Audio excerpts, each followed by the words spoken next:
வாசிக்கலாம். யாக்கோபு 4ஆம் அதிகாரம், யாக்கோபு 4ஆம் அதிகாரம் 7ஆம் வசனத்திலிருந்து 10ஆம் வசனம் வரை. ஆகையால் தேவனுக்கு கீழ்ப்படிந்திருங்கள், பிசாசுக்கு எதிர்த்து நில்லுங்கள், அப்பொழுது அவர் உங்களை விட்டு ஓடி போவான்.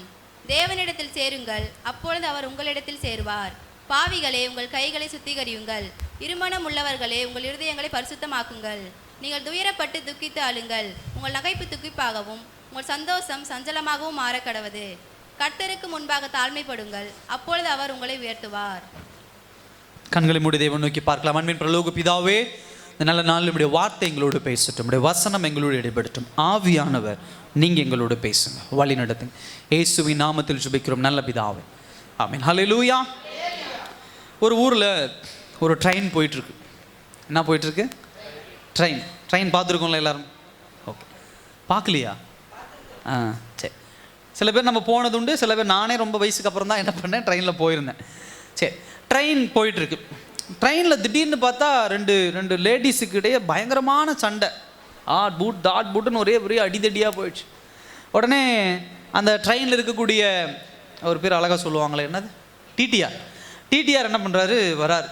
அவர் ஒரு பஸ்ஸுக்கு கண்டக்டர் மாதிரி, ட்ரெயினுக்கு டிடிஆர். அவர் என்ன பண்ணுறாரு, வரார். என்னம்மா இங்கே இவ்வளோ பெரிய சண்டை அப்படின்னு சொன்ன.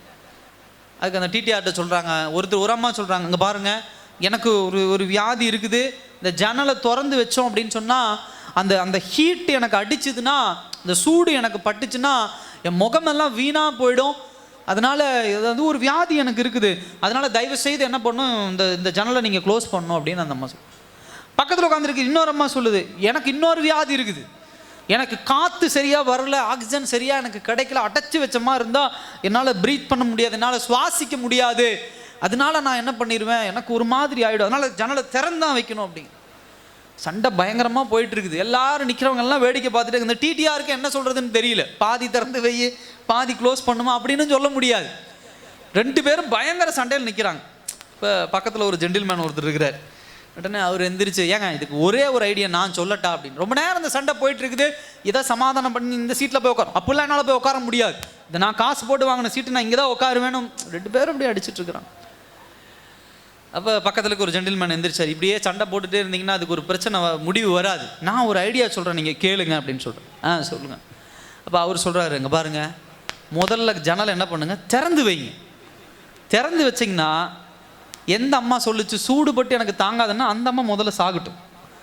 அந்த அம்மா செத்ததுக்கு அப்புறம் மறுபடியும் ஜன்னலை மூடிடுங்க. எந்த அம்மா என்னால் சுவாசிக்க முடியலன்னு சொன்னால் அந்த அம்மா ரெண்டாவது சாகட்டும்.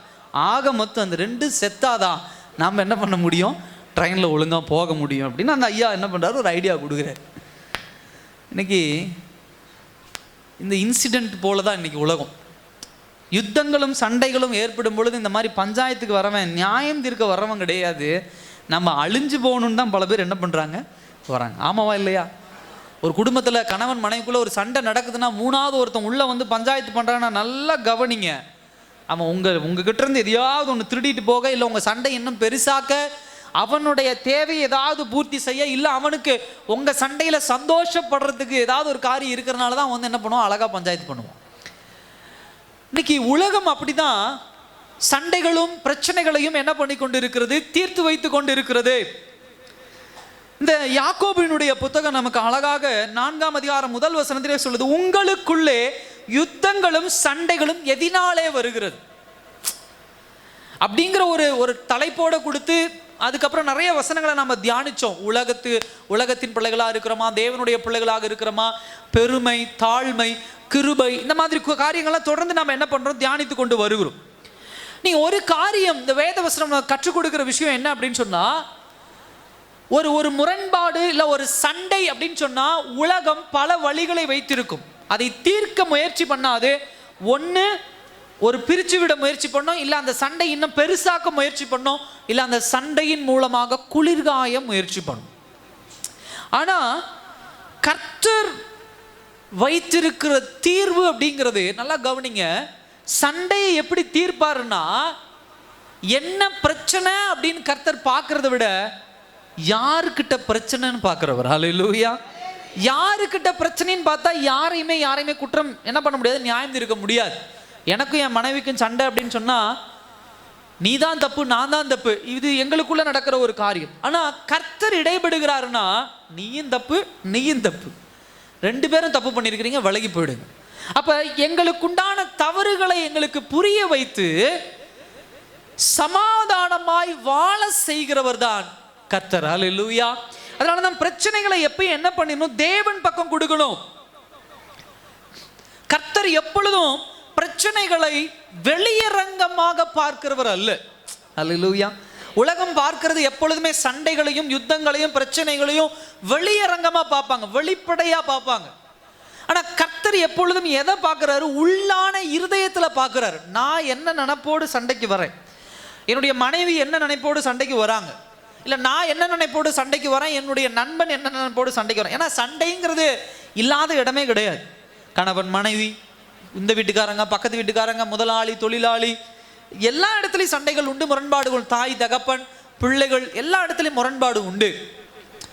இந்த முரண்பாடுகளை கர்த்தர் எங்கிருந்து பார்க்கிறாருன்னு சொன்னா இருதயத்திலிருந்து என்ன பண்ணுகிறார் பார்க்கிறார். ஏன் அப்படின்னு சொன்னா ஃபவுண்டேஷன், ஒரு சமாதானத்தினுடைய அடித்தளம் எப்பொழுதும் இருதயமாக இருக்கிறது.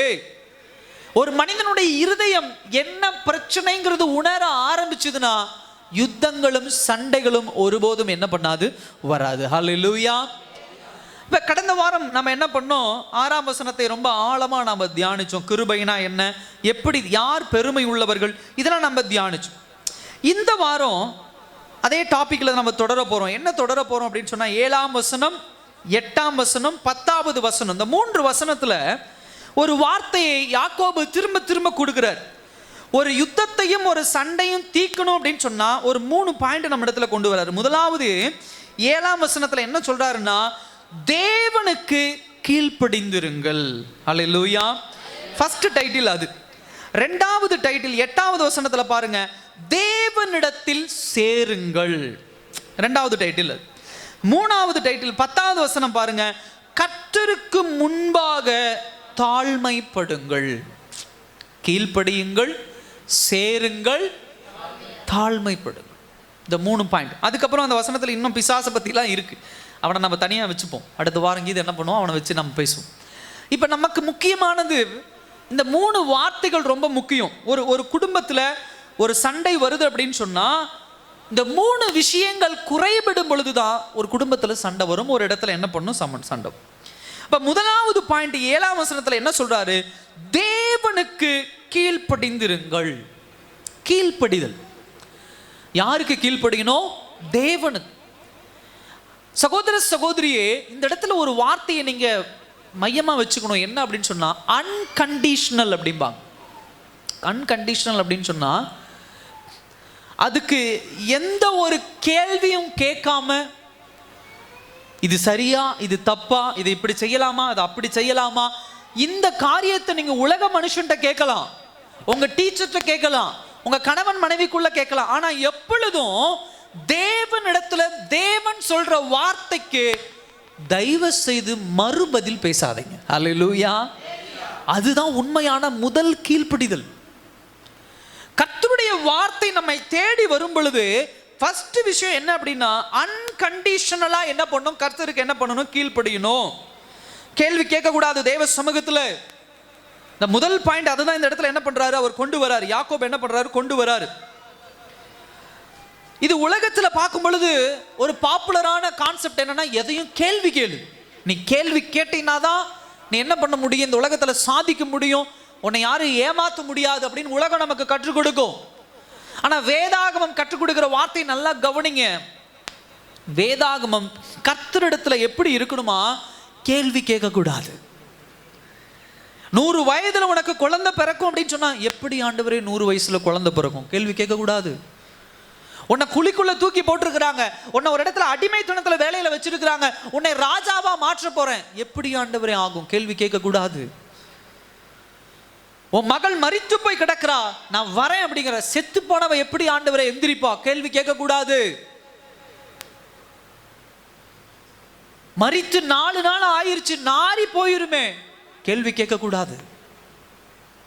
தேவனுக்கு கீழ்ப்படிதல் அப்படிங்கிறது தயவு செய்து கண்டிஷன் அப்படின்னு சொன்னா சரி தவறு, அதுதான் கண்டிஷன். இது சரியா, இது தப்பா, இதை இப்படிதான் செய்யலாமா, இதை இப்படிதான் செய்யணுமா? தேவம் வேத வசனம் என்ன பேசுகிறதோ, கர்த்தர் நம்மோடு என்ன வார்த்தையில பேசுகிறாரோ, தயவு செய்து அதற்கு முழுமையாக கீழ்ப்படிங்க. அப்படி கீழ்ப்படியும் பொழுதுதான் குடும்பத்திலே சமாதானம் இருக்கும், குடும்பத்திலே சந்தோஷம் என்ன பண்ணும் இருக்கும். அப்ப அதுக்கு என்ன அர்த்தம் அப்படின்னு சொன்னா, கர்த்தரிடத்திலே கேள்வி கேட்கிற உரிமை நமக்கு கிடையாது. நீங்க இந்த உலகத்துல எப்படிப்பட்ட உயர்வான இடத்துல வேணா இருக்கலாம், அதிகம் படிச்சிருக்கலாம், பணம் நிறைய உங்ககிட்ட இருக்கலாம், ஒரு முதலாளியா நீங்க இருக்கலாம், ஒரு மேன்மையான இடத்துல நீங்கள் இருக்கலாம். நீங்க எந்த இடத்துல எப்படி இருந்தாலும் ஆண்டவர் ஒரு காரியத்தை உங்க வாழ்க்கையில வெளிப்படுத்துறாருன்னா, தயவு செய்து வெளிப்படுத்துகிற காரியத்திற்கு 100க்கு 100 கண்ணை மூடிட்டு ஓடுங்க. எப்படி ஆண்டவரை நடக்கும்? ஏன் ஆண்டவரை நான் ஏன் ஆண்டவரை விட்டு கொடுக்கணும்? அன்றைக்கு இயேசு கிட்ட போய் ஒரு வசதியான ஒரு ஆள் கேட்டான், ஆண்டவரே நான் நியாய பிரமாணத்தை உண்மையா பின்பற்றுறேன், என் தாய் தகப்பனை நான் கனப்படுத்துறேன், இந்த உலகத்துல நான் ரொம்ப அதாவது பரிசுத்தமான நான் வாழ்ந்துட்டு இருக்கிறேன், இப்ப நான் என்ன பண்ணட்டும் அப்படின்னு ஒரு காரியத்தை கேட்டோன்னு ஆண்டவர் என்ன சொன்னாரு?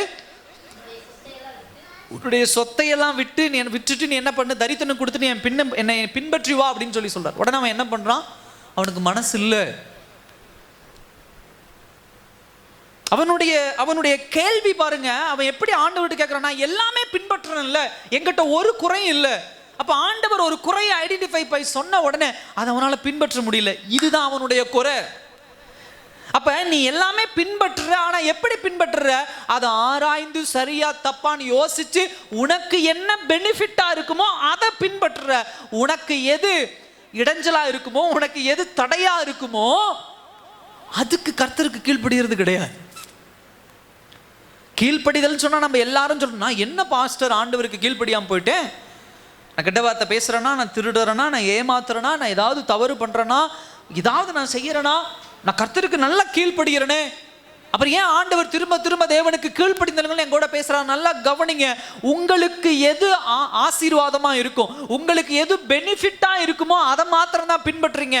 கர்த்தர் வேண்டாம்ப்பா, இந்த விஷயம் உனக்கு வேண்டாம், அம்மா இந்த காரியம் உனக்கு வேண்டாம்னா அந்த இடத்துல நீங்க என்ன பண்றீங்க? ஆண்டவரே இதை நான் எப்படி விட முடியும், இதை விட்டு நான் எப்படி வர முடியும், நான் எப்படி அவங்கள பகைச்சிக்க முடியும், நான் எப்படி இந்த காரியத்தை நான் எனக்கு இந்த உலகத்துல எனக்கு தாழ்மையா நினைச்சிருவாங்களே, என் கூட யாரும் பழக மாட்டாங்களே, இது எப்படி நான் விட்டுட்டு வர முடியும் அப்படின்னு கேட்க ஆரம்பிச்சிடுறோம். கீழ்ப்படிதல் அங்கதான் என்ன இது மிஸ் ஆக ஆரம்பிக்குது. இந்த உலகத்துல நமக்குன்னு சில ஆப்ளிகேஷன் உண்டு, சில கடமைகள் உண்டு. அரசாங்கத்துக்கு கீழ்ப்படியணும், சபையினுடைய மூப்பர்களுக்கு கீழ்ப்படியணும், கணவன் மனைவிக்குள்ள ஒருவருக்கு ஒருவர் கீழ்ப்படிந்து இருக்கணும். அதே போல அதாவது முதலாளிகளுக்கு தொழிலாளிகள் கீழ்ப்படிந்து இருக்கணும். இதெல்லாம் உலகத்துல கர்த்தர் நமக்கு வைத்திருக்கிற கடமைகள். கடந்த நாட்களில் எபேசியர் புத்தகத்தில் இதை குறித்து ரொம்ப ஆழமா நம்ம தியானிச்சோம். சகோதர சகோதரி, இதெல்லாம் கர்த்தர் நமக்கு கொடுத்த கடமைகள். ஆனா கவனிக்க வேண்டிய விஷயம், இதுல யாருமே நான் தான் அதிகாரி, நான் தான் மேன்மையானவன் என்று சொல்லி பெருமை பேசுவதற்கில்லை. ஏன்னா எல்லோருக்கும் மேலே யார் அதிகாரம் கொண்டவராக இருக்கிறார்? கர்த்தர் அதிகாரம் கொண்டவராக இருக்கிறார். அல்லேலூயா. நீ என்னுடைய மனைவி என்று சொல்லி உன்னை அதிகாரம் செலுத்துபவனாக நான் இருக்கக்கூடாது. ஏன்னா உன் மேல நான் அதிகாரம் செலுத்துறதுக்கு கர்த்தருக்கு நான் கணக்கு கொடுக்கணும். இதுதான் வேதவசனம் கற்றுக் கொடுக்கிற ஒரு வார்த்தை. 6ஆம் வசனத்தில் அதான் சொல்றாரு, பெருமை உள்ளவர்களுக்கு தேவன் என்ன பண்ணுகிறார்? எதிர்த்து நிற்கிறார். இப்ப நமக்கு கேட்கிற கேள்வி ஆண்டவர் தான், கர்த்தருக்கு எந்த விஷயத்துல கீழ்ப்படுகிறோம், எந்தெந்த விஷயத்துக்கு கீழ்ப்படுகிறது இல்லை. ஒருவர் எடுத்து வாசிங்க, ரோமர் 10ஆம் அதிகாரம் 3ஆம் வசனத்தை வாசிங்க. ரோமர் 10:3.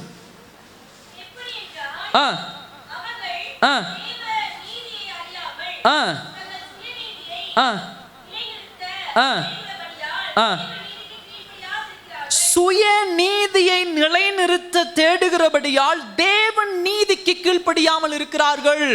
ஃபர்ஸ்ட் பாயிண்ட் அதுதான். சுய நீதி அப்படின்னு சொன்னா, நீங்க எதை சரின்னு நினைக்கிறீங்களோ அதை தான் நீங்க நீதின்னு நினைச்சுக்கிறீங்க. இந்த விஷயத்தை இப்படி பண்ணா இதுதான் சரி. பைபிள் என்ன வேணா சொல்லட்டும், பாஸ்டர் என்ன வேணா சொல்லட்டும், 4 பேத்துக்கு முன்னாடி இந்த விஷயத்தை இப்படி செஞ்சா அது சரி. 4 பேர் பார்த்து இது நல்லா இருக்குன்னு சொன்னா அது சரி, இதை நான் நீதியா எடுத்துக்கிறேன். நீதி அப்படின்னு சொன்னா இதுதான் எனக்கு பெனிஃபிட், இதுதான் என்னை பரலோகம் கொண்டு செல்லும். அப்ப என்றைக்கு இந்த சுய காரியங்களை நீங்க நீதின்னு நினைக்க ஆரம்பிக்கிறீங்களோ, சரின்னு நினைக்க ஆரம்பிக்கிறீங்களோ, அப்பொழுது தேவ நீதிக்கு நீங்க கீழ்ப்படிய முடியாது. அப்ப என்ன அர்த்தம் அப்படின்னா, சுய அதிகாரத்திற்குள்ள உங்களை கொண்டு வர முயற்சி பண்ணிட்டு இருக்கிறீங்க வாழ்க்கைய. எல்லா டெசிஷனையும், எல்லா முடிவுகளையும், எல்லா காரியங்களையும் நீங்களே சரி, நீங்களே தவறு என்று சொல்லி என்றைக்கு முடிவெடுக்க ஆரம்பிக்கிறீங்களோ, அப்பொழுதே தேவனுக்கு கீழ்ப்படுகிற எண்ணம் உங்களுக்குள்ள இல்லாமல் தூக்கி எறியப்படுகிறது. நல்லா கவனிங்க, சுயநீதி, தேவ நீதி. உலக யுத்தம் அதுதான். நீ சரி நினைச்சா அது சரி, நீ தப்பு நினைச்சா அது தப்பு இல்லை. நான் சரி என்று சொல்லி வேதாகமம் தவறு என்று சொன்னால் அது தவறு. நான் தவறு என்று சொல்லி வேதாகமம் அதுதான்பா சரின்னு சொன்னா அதுதான் சரி. இந்த நீதியில எனக்கு சில பிரச்சனைகள் ஏற்படலாம், இந்த நீதியில சில ஏமாற்றங்கள் ஏற்படலாம், சில காரியங்கள் எனக்கு கிடைக்காமல் போகலாம், சில இடங்கள்ல எனக்கு என்ன பண்ணலாம், ஒரு அவமரியாதை கூட நடக்கலாம். அப்படி நடந்தாலும் நான் தேவ நீதியை நிலைநிறுத்துகிற மகளாக நான் என்ன பண்ணணும், வாழணும். ஹல்லேலூயா. தேவ நீதியை நிலைநிறுத்துகிற மகளாக இருக்கணும். இதுல முதல் பாயிண்ட் என்ன அப்படின்னு சொன்னா, ஒரு மனுஷனுடைய வாழ்க்கையிலே ரட்சிப்பு என்பது தேவனுடைய வழியா இருக்கணும். அதுக்கு நம்ம ஒப்பு கொடுக்கணும். இன்னைக்கு ரட்சிப்பு அப்படின்னு சொன்னா முதல்ல என்னன்னு தெரிஞ்சுக்குவோம். ரட்சிப்பு அப்படின்னு சொன்னா, நான் ரட்சிக்கப்பட்டுட்டேன் அப்படின்னா என்ன அர்த்தம்? நான் இயேசுவை ஏற்றுக்கொண்டேன், நான் இயேசுவை ஏற்றுக்கொண்டதுனால எனக்கு கொடுக்கக்கூடிய பெனிஃபிட் என்ன, எனக்கு கிடைக்கக்கூடிய பெனிஃபிட் என்ன? பரலோகம். நான் மரிச்சா எங்க போவேன்? பரலோகம் போவேன். இதுதான் எனக்கு கிடைக்கக்கூடிய பெனிஃபிட். இன்றைக்கு உலகத்துல சொல்லுகிற தத்துவங்கள் எப்படிப்பட்டதாக இருக்கிறது? நீ சொர்க்கத்தை போய் அடையணும், நீ என்ன பண்ணும்? கேட்டதே இல்லையா நீங்க? பாஸ்டர், நாங்கள் பைபிள் வசனத்தை பிரகாரம் தான் கேட்குறோம், வேறு வெளியில் எதை சொன்னாலும் நாங்கள் கேட்கறது இல்லை. அப்படியா? நீ பண்ண நல்ல காரியத்துக்கு நீ என்ன பண்ணுவ? சொர்க்கத்துக்கு போவ. கேள்விப்பட்டது இல்லையா? 4 ஏழைகளுக்கு உதவி பண்ணா நீ எங்கே போவ? தான தர்மம் பண்ணா நீ என்ன பண்ணுவ? சொர்க்கத்துக்கு போவ. நீ நல்லதே பண்ணியிருக்கிற, நீ எங்கே போவ? அந்த கேட்டகரிக்குள்ளே கொண்டு வந்துடுறாங்க. 10 பேருக்கு சாப்பாடு போட்டால் நீ சொர்க்கத்துக்கு போயிடுவே. இப்போ மனுஷர்கள் எதுக்கு கீழ்ப்படிய ஆரம்பிக்கிறாங்க? இப்படிப்பட்ட காரியங்களுக்கு கீழ்ப்படிய ஆரம்பிக்கிறாங்க. தவறான முறையில் சம்பாதிக்கிறாங்க, பிறரை ஏமாற்றுகிறார்கள், இயேசுவை ஏற்றுக்கொள்றது கிடையாது, ரட்சிப்பு கிடையாது. ஆனால் இந்த உலகம் சொல்லுகிற இந்த தத்துவங்களுக்குள்ள வந்துடுறாங்க. உள்ள வந்துட்டா என்ன பண்ணிடுறாங்க? நீ பரலோகம் போயிடுவ, சொர்க்கத்துக்குள்ள போயிடுவேன். இன்னைக்கு கிறிஸ்தவர்களும் நம்ம அப்படி சில மனநிலைமைக்கு வந்துடுறோம். அதை கொஞ்சம் அப்படி மாடிஃபை பண்ணிடுறோம். எப்படி மாடிஃபை பண்ணிடுறோம்? ஆண்டவருக்கு காணிக்கை கொஞ்சம் சேர்த்து போட்டால் என்ன பிரச்சனை இல்லை பாஸ்டர். இப்போ என்ன பிரச்சனை? என்ன ஏமாற்றி 1000 ரூபா 100 ரூபா தசமம் பாகம், இன்னொரு 100 சேர்த்து என்ன பண்ண? ஆண்டவருக்கு 200 ரூபாயா போட்டுரு. நீ 200 ரூபாயா போடுறதுனால வட்டிக்கு வாங்கினா கூட அது பரிசுத்த காணிக்கையாக மாறிடும். ஹல்லேலூயா. நீ 200 ரூபா போட்டேன்னா கூட திருடின காசை உனக்கு என்ன பண்ணிடும்? அது ஓன் காசாக என்ன பண்ணிடும்? மாறிடும். இல்லை, நீங்கள் உலக தத்துவத்தை வேற வடிவமைப்பில் சபைக்குள்ளே கொண்டு வந்துடுறோம். கிறிஸ்தவத்துக்குள்ள என்ன பண்ணிடும்? கொண்டு வந்தோம். அப்படி இல்லை. ரட்சிப்பு அப்படின்னு சொன்னா என்ன அர்த்தம் அப்படின்னு சொன்னா, இயேசுவை விசுவாசத்தினால் ஏற்றுக்கொண்டு அவருடைய வார்த்தைக்கு கீழ்ப்படுகிறவன் தான் ரட்சிக்கப்பட்டவன். ரட்சிக்கப்பட்டவன் அப்படின்னா அவனுடைய காரியங்கள் எல்லாமே எப்படிப்பட்டதாக இருக்கணும்? தேவனுடைய சித்தத்துக்கு கீழ்ப்படிந்தவனாக என்ன பண்ண வேண்டும்? இருக்கணும். உலகம் சொல்லிக் கொடுக்கிற வார்த்தைகள் வேறு மாதிரி இருக்கலாம். இன்னொன்று சொல்லிக் கொடுப்பாங்க, நீ ரொம்ப கஷ்டப்படு, என்ன பண்ணு? நீ கஷ்டப்பட்டினா நீ என்ன பண்ணிடுவ? பெரிய ஆள் ஆயிடுவ. அடுத்தது ஒன்று சொல்லிக் கொடுப்பாங்க, நீ பட்ட கஷ்டம் தான் உன்னை என்ன பண்ணியிருக்குது? இன்னைக்கு பெரிய ஆளாக ஆகிக்கிருக்கு. உடனே நமக்குள்ள அதில் ஒரு பெருமை வந்துடும். அம்மா இரவு பகல் நான் கஷ்டப்பட்டேன் அப்படின்னு சொல்லி. எல்லாம் கவனிங்க, இதெல்லாம் உலகம் நமக்குள்ளே தூண்டி விடுகிற பெருமையின் எண்ணங்கள். ஹல்லேலூயா. பெருமை. நீ சம்பாரிச்சது, நீ படித்தது, நீ வாங்கினது, நீ வாங்கின காரு, நீ வாங்கின வீடு, நீ வாங்கினது நீ நீ நீ என்று சொல்லி உலகம் உங்களை தூக்கும் பொழுது எச்சரிக்கையா இருக்கணும் அந்த இடத்துல. இது என்னுடையது அல்ல, கர்த்தர் எனக்கு கொடுத்தது. சில நேரத்தில் சொல்ல மனசு வரமாட்டேங்குது. கர்த்தர் எனக்கு கொடுத்தது அப்படின்னு சொல்லிட்டோம்னா எங்க கர்த்தர் திரும்ப கேட்டுருவார். ஹல்லேலூயா. ஆபிரகாமுக்கு ஈசாக்கை யாரு கொடுத்தா? ஆண்டவர் கொடுத்தார். அப்போ ஆபிரகாம் வந்து ஈசாக்கை நான் பெற்றெடுத்தேன் அப்படின்னு சொன்னால் எங்கே பிரச்சனை ஆயிருமோ அப்படிங்கிற ஒரு குழப்பமும் உண்டு.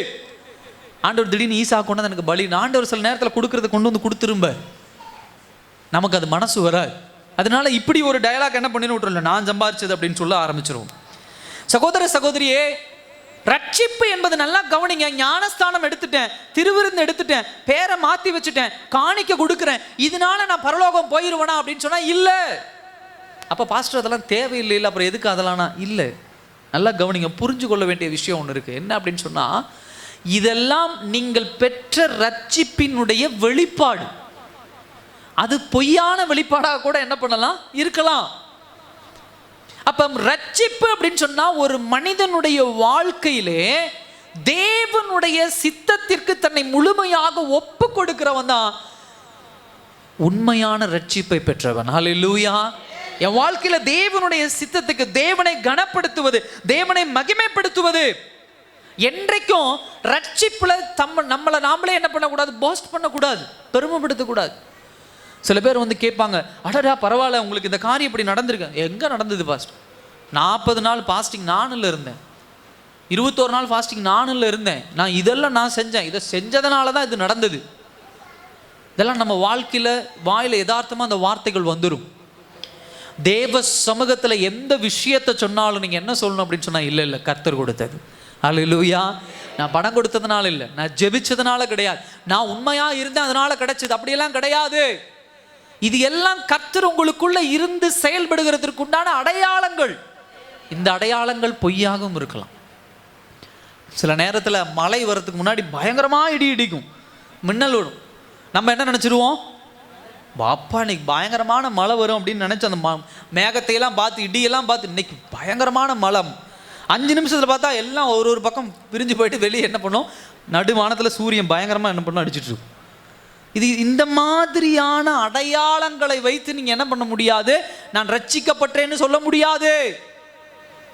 தேவ சமூகத்தில் தேவனுடைய சித்தத்துக்கு ஒப்பு கொடுத்த பிள்ளைகளாக என்ன பண்ணும் இருக்கும். ரெண்டாவது, இந்த அன்கண்டிஷனலில் நான் சொல்லக்கூடிய ஒரு விஷயம், அதாவது தேவனுக்கு கீழ்ப்படிந்ததில்ல. எப்படின்னா, நீங்கள் ஆண்டவருக்கு எப்படி கீழ்ப்படியணும் அப்படின்னு சொன்னால், கர்த்தர் உங்கள் பக்கத்திலேயே மனிதனை போல நிற்கிறார்னு எப்பயும் நினச்சிக்கணும். ஹல்லேலூயா. என்ன பண்ணும், உங்கள் முதலாளி பக்கத்திலே நிற்கிறார். நல்ல கவனிங்க, உங்கள் முதலாளி பக்கத்திலே நிற்கிறார். அப்படி நின்றுக்கிட்டே இருக்கும்போது, நான் அந்த சேரில் போய் உட்கார்றேன், அங்கே கொஞ்சம் நேரம் படுக்கிறேன் அப்படின்னு சொல்ல முடியுமா? ஏன்? முதலாளி, இதே முதலாளி கொஞ்சம் 2 கிலோமீட்டர் தள்ளி போயிட்டார், ஏதோ ஒரு வேலை விஷயமா வெளியே போயிட்டார். இப்போ என்ன பண்ணுவோம், அந்த சேரில் உட்காருவோம், வரட்டும் பேசிக்கலாம், கொஞ்சம் நேரம் படுப்போம். அப்பா அம்மா வீட்டில் இருக்காங்களா, பயபக்தியா ஆண்டவரே சோத்துரு, ஆண்டவரே சோத்துரு, ஆண்டவரே ஆசீர்வாதம் டிவி, இன்னும் கிறிஸ்டின் டிவி என்னென்ன இருக்கோ அது எல்லாமே. அப்பா அம்மா அந்த பக்கம் வீட்டில் இல்லை, ஏதோ வேலை விஷயமா வெளியே போயிட்டாங்களா, அப்படியே டோட்டலாக சேஞ்ச் ஆகிடும். 400 500 இருந்த சேனல் 1 2 வந்துடும். சினிமா படங்கள், சினிமா பாடல்கள், இப்படி என்ன பண்ணிடும், முன்னாடி என்ன பண்ணிடும், வந்துடும். ஏன்?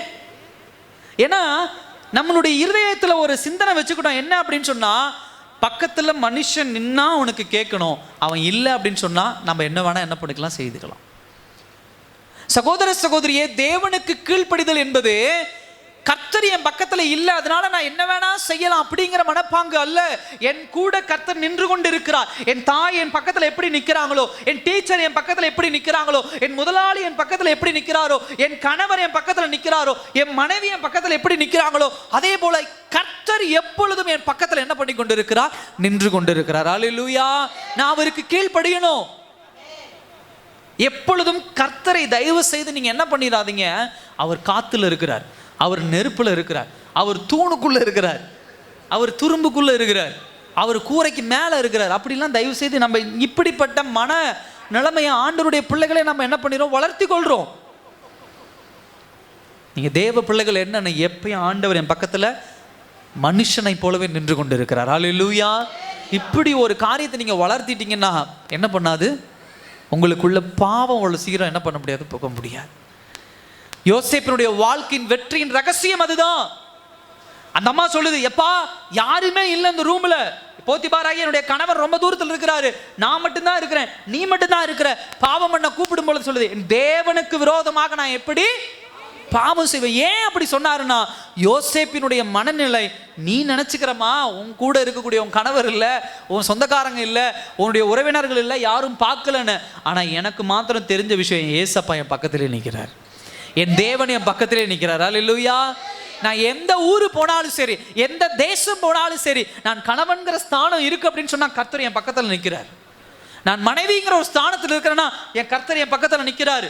நான் பிள்ளை, தாய் தகப்பனுக்கு நான் பிள்ளை அப்படின்னு சொன்னா 5000 கிலோமீட்டர் தாண்டி இருந்தாலும் கர்த்தர் என் பக்கத்தில். எங்க அப்பா அம்மா தூரத்தில் இருக்கலாம், என் கணவர் தூரத்தில் இருக்கலாம், என் மனைவி தூரத்தில் இருக்கலாம், ஆனா கர்த்தர் என் பக்கத்தில் இருக்கிறார். என் கணவனை மறைச்சு நான் தப்பு பண்ணிடலாம், என் மனைவியை மறைச்சு நான் தப்பு பண்ணிடலாம், எங்கள் அப்பா அம்மாவை மறைச்சு நான் தப்பு பண்ணிடலாம், என் பிள்ளைகளை மறைச்சு நான் தப்பு பண்ணிடலாம். ஆனால் என் பக்கத்திலே எப்பொழுதும் நின்று கொண்டிருக்கிற என் தேவனை மறைத்து நான் ஒரு தப்பு என்ன பண்ண முடியாது. என கர்த்தர் நின்று கொண்டு இருக்கிறார். உங்கள் ரூமில் 3 பேர் இருக்கீங்க அப்படின்னு சொன்னால் எப்பயுமே இன்னொரு ஆளை சேர்த்திக்கோங்க, கால்குலேட் பண்ணிக்கோங்க. அல்லேலூயா. 4 பேர். எங்கள் வீட்டில் பாஸ்டர், நானே என்னுடைய மனைவி 2 பிள்ளைகள் இல்லை, நானே என்னுடைய மனைவி 2 பிள்ளைகள், ஆண்டவர். எல்லா இடத்துலையும் நீங்கள் இப்படி தான் கால்குலேட் பண்ணணும். அப்படி இருந்தாதான் கர்த்தர் உங்க பக்கத்தில் இருக்கிறத எப்பயும் உணர்ந்து தேவனுடைய வார்த்தைக்கு கீழ்ப்படுகிற பிள்ளைகளாக நாம் என்ன பண்ணுவோம், இருப்போம். அல்லேலூயா. 3வது விஷயம் என்ன அப்படின்னு சொன்னா, தேவனுக்கு கீழ்ப்படிந்தர்கள் அப்படிங்கிற ஒரு வார்த்தையில தேவனுடைய வார்த்தைக்கு அப்படியே என்ன பண்ணும், ஒப்பு கொடுக்கும் வசனம். ஏன் அப்படின்னு சொல்றேன் அப்படின்னு சொன்னா, தேவ வசனங்கள் கர்த்தர் எதுக்காக நமக்கு கொடுத்திருக்கிறாருன்னு சொன்னா, நம்முடைய ஆவிக்குரிய வாழ்க்கையை மேம்படுத்துவதற்காக. இன்னைக்கு இந்த பைபிளை போட்டுக்கிட்டு புரட்டி எடுத்துட்டு இருக்கிறாங்க. எதுக்கு அப்படின்னு சொன்னா, இது சரியா, இது தப்பா, இதை இப்படி தான் பண்ணுமா, அதை அப்படி தான் பண்ணுமா, இது என்ன, இது அதனுடைய கலாச்சாரம், இது இதனுடைய கலாச்சாரம், அது யூதர்களுடைய கலாச்சாரம், இது கிரேக்கர்களுடைய கலாச்சாரம், இது தமிழர்களுடைய கலாச்சாரம், இது இந்தியாவினுடைய கலாச்சாரம், இது அமெரிக்கா கலாச்சாரம். ஒரு கலாச்சாரமும் கிடையாது. இது தேவ வசனம். அல்லேலூயா. இது தேவ சத்தியம். அப்ப இது என்ன சொல்லுதோ, இந்த வசனம் என்ன சொல்லுதோ, இது எந்த வார்த்தை என்ன சொல்லுதோ, அதற்கு கண்மூடித்தனமாக நம்ம என்ன பண்ணணும், கீழ்ப்படுகிற பிள்ளையா இருக்கணும். இன்னைக்கு இதை போட்டு இப்படி என்ன பண்ணி கொண்டு இருக்கிறார்கள், சண்டை பண்ணிட்டு என்ன பண்றாங்க. இன்னொரு விஷயம் என்ன பண்றாங்கன்னா, தேவனுடைய பிள்ளைகளாகி நாம் செய்கிற தவறு என்னன்னா, நமக்கு தேவைங்கிற வார்த்தையை எடுத்துட்டு தேவையில்லாத வசனங்களை ஸ்கிப் பண்ணிடுறோம், விட்டு போயிடுறோம். இந்த பஸ் நல்லா இல்லை, அந்த பஸ்ஸில் ஏறிக்கலாம் அப்படிங்கிற மாதிரி, இந்த வசனம் நல்லா இல்லை, அந்த வசனம் வச்சு இந்த இது படிக்க நல்லா இல்லை பாஸ்டர். ஏன்னா சில பேர் சில பகுதிகளை தொடர்றதே கிடையாது. சில பேர் பவுலுடைய கடிதத்தை படிக்கவே மாட்டாங்க. சில பேர் பழைய ஏற்பாடு புத்தகத்தை எப்போ பார்த்தாலும் தீர்க்கதரிசி வந்து திட்டிக்கிட்டே இருக்கிறார் பாஸ்டர். நான் அதனால் என்ன பண்ணுறது இல்லை, பழைய ஏற்பாடு புத்தகத்தை நான் என்ன பண்ணுறது இல்லை, படிக்கிறதே கிடையாது. அப்போ அது நான் முன்னாடி படிப்பேன். எது, ஆபிரகாமுக்கு கர்த்தர் கொடுத்த வாக்குத்தத்தம், அது போதும். ஆபிரகாம் ஆதியாகமம் 12ஆம் அதிகாரம் படித்தா போதும். யாத்ராகமத்தில் முதல்ல கொடுக்குற உடன்படிக்கைகள், உபாகமம் 28ஆம் அதிகாரத்தில் முதல்ல இருக்கக்கூடிய 12-13 வசனங்கள் போதும் பாஸ்டர். அதுக்கு மேலே படிக்கிறது இல்லை. ஏன்னா அதுக்கப்புறம் எல்லாம் சாபமாக வருது. அதனால் அதை விட்டுறது, அதுக்கு அடுத்து எங்கே இருக்குதோ அப்படி நான் போய்க்கிறது இல்லை. இல்லை, எனக்கு எது சப்போர்ட்டாக இருக்குது, சில நேரத்தில் நம்ம செய்கிறது, நான் செய்கிற காரியங்களுக்கு எது உகந்ததாக இருக்கிறதோ அந்த வசனங்களை மாத்திரம் பின்பற்றுக்கணும். அந்த கிறிஸ்தவனாக இருக்கக்கூடாது. இதுதான் பாதி கிறிஸ்தவன் பாதி வேறு. ஒரு கால் அங்கே ஒரு கால் இங்கே, ஒரு 2 படகுல 2 காலை வச்சு பயணம் பண்ண முடியாது. வேத வசனத்தை 100க்கு 100 முழுமையாக கீழ்ப்படுகிற பிள்ளையாக என்ன பண்ண வேண்டும், இருக்கணும். சகோதர சகோதரியே, கர்த்தர் 99% நம்முடைய வாழ்க்கையில என்ன செய்யணும், என்ன பேசணும், எதை செய்யணும், எதை செய்யக்கூடாது அப்படிங்கிறத வேத வசனத்தின் மூலமாக உங்க கையில எங்க கையில நோட்ஸ் போட்டு கொடுத்துட்டாரு. இதுல இல்லாத விஷயம் ஒன்றும் கிடையாது. நான் உட்காந்து பாஸ்டர், நான் இந்த விஷயத்துக்காக 40 நாள் ஜெபம் பண்ணேன், இப்படி உருண்டேன், இப்படி பிறண்டேன் அப்படிங்கிற நிறைய விஷயங்கள் நம்ம சொல்லிட்டு இருக்கிறோம். இல்லை, ஆண்டவர் ஏற்கனவே நமக்கு நோட்ஸ் போட்டு கொடுத்துட்டாரு. இதுதான் எக்ஸாமுக்கு எப்படி பிள்ளைகள் படிக்கும்போது அந்த வருஷத்துக்கு உண்டான நோட்ஸ் எல்லாம் போட்டு, இதுதான் எக்ஸாம் முலாண்டில் வரும், இதை படிச்சுக்கோங்க, ஃபைனல் எக்ஸாமில் வரும், இதை படிச்சுக்கோங்கன்னு கொடுக்குற மாதிரி ஆண்டவர் நான் பிறந்த எங்கள் அம்மாவுடைய வயிற்றில், தாயின் வயிற்றில் பிறந்த நாள் முதல் பரலோகம் என்றைக்கு ஆண்டவர் எனக்கு வைத்திருக்கிறாரோ அந்த நாள் போகிற வரைக்கும் நீ நடக்க வேண்டிய 99% எல்லாமே இந்த பைபிளில் இருக்குது. ஆனால் நம்ம என்ன பண்ணுறோம்னா, எந்த ஒரு முடிவெடுக்கிறதுக்கு முன்னாடி வேதாகமத்தை ஆராயிறது கிடையாது. எந்த ஒரு டெசிஷன் எடுக்கிறதுக்கு முன்னாடி வேதாகமத்தில் என்ன சொல்லியிருக்கிறது, தேவ வசனம் என்ன சொல்லியிருக்குது, அந்த முடிவு நாம் எடுக்காம அவர் என்ன சொல்றார், அந்த அம்மா என்ன சொல்கிறாங்க, ஏற்று வீட்டுக்கார அம்மா என்ன சொல்கிறாங்க, இவங்க என்ன சொல்கிறாங்க, நம்ம மொழி என்ன சொல்லுது, நம்ம ஊர் என்ன சொல்லுது, நம்முடைய கலாச்சாரங்கள் என்ன சொல்லுது, நம்முடைய உறவினர்கள் என்ன சொல்கிறாங்க, நம்ம வீட்டுக்கு வந்து போகிறவங்க என்ன சொல்கிறாங்க, இதெல்லாம் கேட்டுக்கிட்டு போட்டு குடும்பத்தை குழப்பிட்டு இருக்கிறதுனால தான் குடும்பத்தில் சண்டை ஒழியவே மாட்டேங்குது. கணவன் மனைவிக்குள்ள யுத்தமே அதுதான். கணவனும் இதுதான் வேத வசனம், மனைவியும் இதுதான் வேத சத்தியம், இதை தான் பின்பற்றணும் அப்படின்னா தேர்ட் பர்சன், மூணாவது ஆள் யார் வந்து சொன்னாலும் அதை குறித்து என்ன பண்ண மாட்டாங்க, கவலைப்பட மாட்டாங்க. சகோதர சகோதரி, என்றைக்கும் வேத வசனத்தை ஆதாரமாக வைத்து ஒரு முடிவெடுங்க. எல்லா விஷயத்திலையும் இதில் இருக்கு, எல்லாமே இருக்கு, நீங்கள் படிங்க. அப்படி உங்களுக்கு தெரில அப்படின்னு சொன்னால் உங்களுடைய போதகரையோ சபையின் மூப்பர்களையோ, ஐயா இந்த மாதிரி இருக்குது, இந்த விஷயத்தை நான் இப்படி பண்ணலாமா, இந்த விஷயத்தை நான் பண்ணக்கூடாதா, இல்லை பாஸ்டர் எதுக்கு அதெல்லாம் கேட்டுக்கிட்டு, சொன்னாதானே தெரிய போகுது பாஸ்டர் கிட்ட, நான் சொல்கிறதான் சரி, நான் எடுக்கிற முடிவு தான் சரி, நான் செய்கிறதான் சரி, பாஸ்டர் சொன்னால் மட்டும் சரியா போயிடுமா? நான் ஏதோ என்னுடைய வீட்டில் உட்காந்து ஓன் நோட்டில் எழுதி வச்சு உங்களுக்கு நீங்கள் இதை தான் செய்யணும் அதான் சரி, உங்களுக்கு என்ன ஆதாரமாக இருந்தாலும் வேதாகமத்தில் காட்டி தான் நான் சொல்லுவேன். சில நேரங்களில் நாம் செய்கிற தவறு அதுதான். வேத வசனம் என்ன சொல்லுதோ 100க்கு 100 அதுக்கு கீழ்ப்படுகிற பிள்ளைகளாக இருக்கணும். 90, நான் சொல்ல 99% இருக்கு, 1% நம்முடைய அன்றாட வாழ்க்கையில் ஏற்படுகிற மாற்றங்களுக்கு பதில் இல்லாமல் இருக்கலாம். அந்த தேவ சமூகத்தில் உட்காருங்க, அதுக்கும் ஆண்டவர் பதில் கொடுத்துருவார். இதை நான் தெரியாம பண்ணிட்டேன், இதுக்கு விளக்கம் இல்லை, இது எனக்கு சொல்லி கொடுக்கல, தயவு செய்து சொல்ல முடியாது. நீங்க என்றைக்கு ரட்சிக்கப்பட்டு வந்து உங்க கையில பைபிளை தூக்க ஆரம்பிச்சீங்களோ அன்றையிலிருந்து ஆண்டவர் கொடுத்துட்டார். இங்கிருந்து வண்டி எடுத்துட்டு திருச்செங்கோடு போறோம். திருச்செங்கோடு போகும்போது திடீர்னு போலீஸ் என்ன பண்ணிடுறாங்க, பிடிச்சிடறாங்க. ஹெல்மெட் போடலன்னு பிடிச்சிடறேன். பிடிச்ச உடனே நம்ம அடுத்த பதில் என்ன சொல்லுவோம், என்ன சொல்லுவீங்க? ஹெல்மெட் போடுறவங்க என்ன சொல்லுவோம்?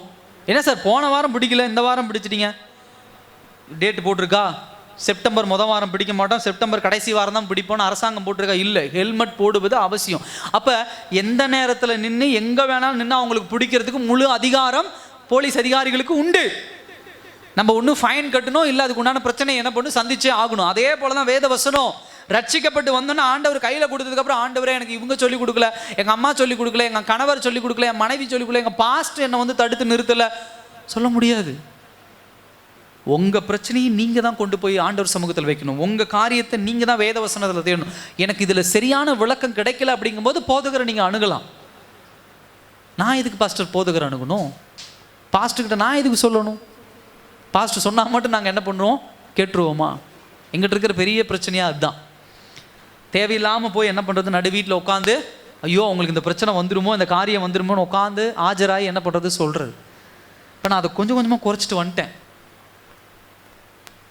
அப்போ இப்போ நான் என்ன முடிவு எடுத்திருக்கேன்னா, இந்த வசனம் எனக்கு கற்றுக் கொடுத்த பாடம் அதுதான். இனிமேல் ஒரு விஷயம் உங்கள்கிட்ட கொண்டு வந்தாங்கன்னா நீ பதில் சொல்.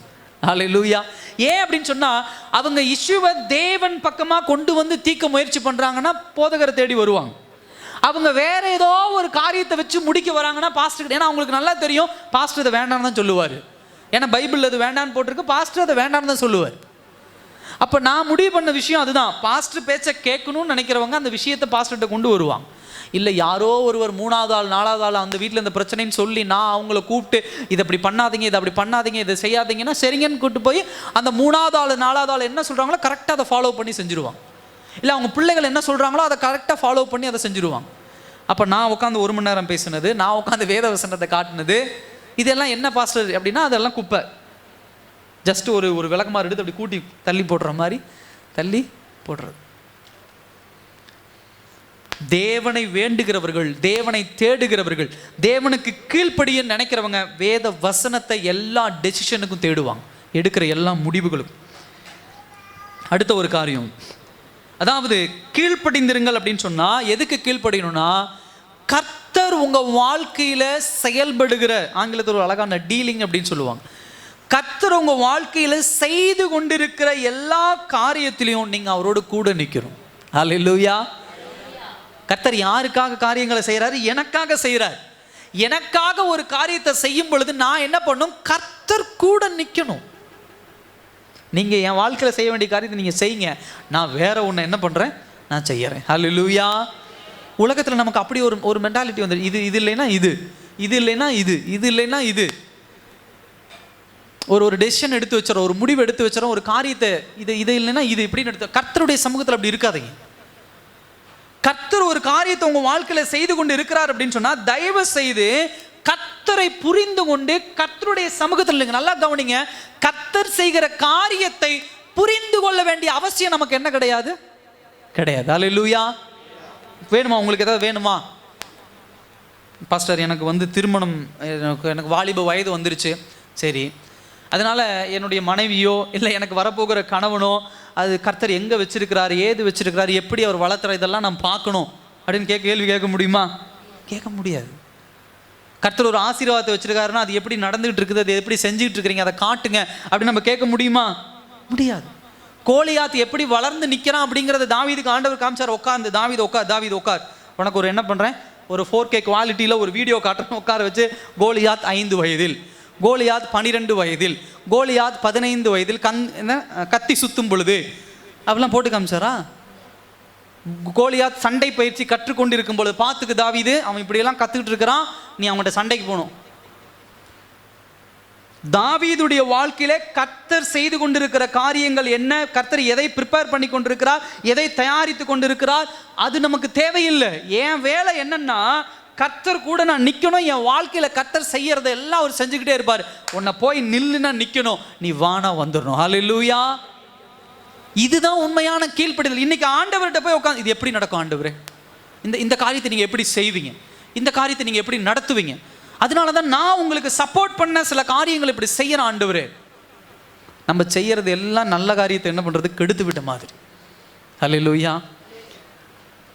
கர்த்தர் செய்ய வேண்டிய காரியத்தை அவர் அழகா என்ன பண்ணுவார், செய்வார். தேவனுடைய சித்தம் என்னவோ அழகா என்ன பண்ணும், அது நடக்க ஆரம்பிக்கும். நம்முடைய வேலை என்ன அப்படின்னு சொன்னா அவர் செய்கிற காரியத்தை அமைதலா இருந்து வேடிக்கை பார்க்க. கர்த்தர் அதான் சொல்றாரு, யுத்தம் என்னுடையது, நீங்க என்ன பண்ணுங்க, சும்மா இரு.